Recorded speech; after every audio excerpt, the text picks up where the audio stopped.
Edinburgh.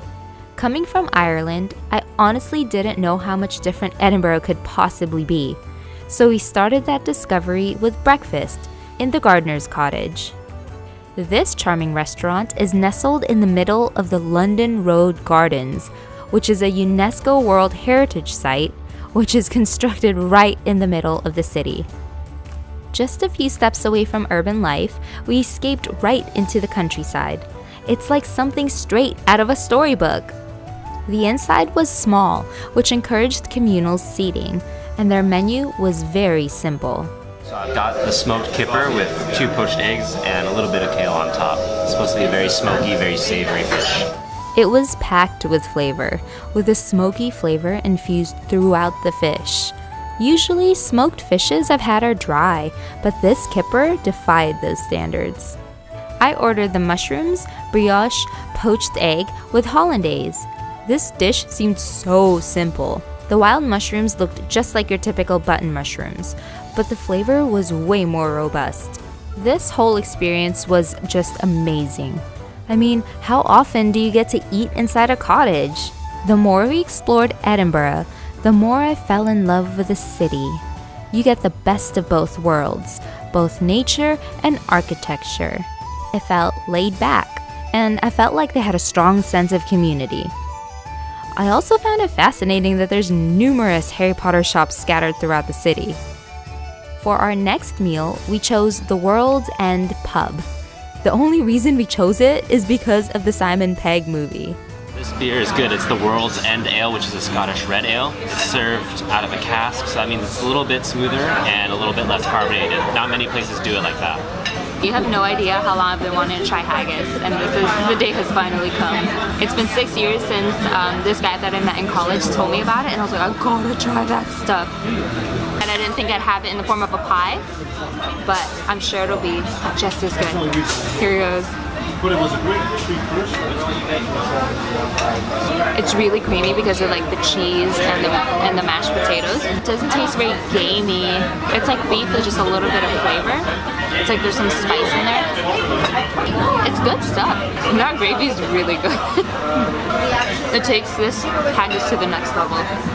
So my dish is just a simple starter. It's just baked mushrooms with a slice of toasted bread with a garlic gravy on top. Let's try it out. That garlic sauce is crazy good. Very strong garlic flavor, and the mushroom is very sweet, has the great texture. Really tasty. I wish our pubs back at home were just as casual and served food that was just as good. I'd probably be going to our pubs a lot more often. Regardless of the weather, we're always open for trying the best ice cream around. We found Mary's Milk Bar because of its outstanding reviews, and it was located close enough for us to walk off that heavy haggis dish we just obliterated. Their gelato was unforgettable. Okay, so we're trying Mary's Milk Bar gelatos. We got some dark chocolate and we got some pistachio. The pistachio was really good. It's really creamy and it's very rich. It's so good. This is probably one of the best pistachio flavors I've had. And I've had a ton of pistachio flavors. You can really taste the pistachio nuts. It's super creamy. And it goes very well with the dark chocolate. We were definitely returning for round 2. For dinner, we chose a spot closer to our Airbnb called First Coast, which serves Scottish fusion dishes. It's got a classy ambiance, yet encourages a casual environment. Okay, so our food finally came. This here with like the fried balls are the salted cod fillets. The inside also looks like Porto's potato balls. Let's see if it tastes like a Porto's potato ball. They actually taste like a samosa. There's like Indian spices and stuff like that. So it's really good. Now I'm going to try the vegetable and lamb soup. So it's kind of like a minestrone. There's like a chunk of lamb right there. There's like barley there. There's some potatoes. There's some tomatoes.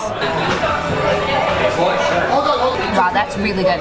So the vegetable soup gets a lot more depth from being in the lamb broth. It's got a more full taste. It's really good. Okay, so this is a Brazilian seafood stew. There's mussels in here. There's tomatoes, potatoes, green onions, fish. kind of resembles like tom yum a little bit, not that sour, but then it's got like the spice, it's got like the coconut milk. This is excellent. And this is a braised beef. It's got some kind of like caramel-like sauce around it. I thought that I had like beef fat all over my mouth, but it's not slippery or anything, so it's definitely from the sauce. I don't know what's in this sauce. Maybe some alcohol in there, like whiskey. It's really good. I mean, this is a seemingly simple dish, but the flavors are just so explosive. I guess there's so many things happening here for something that looks pretty plain, you know? We did a lot of eating for one day in Edinburgh, and we're not done yet. Stay tuned for the second part of the Edinburgh eating adventures. Thanks for watching!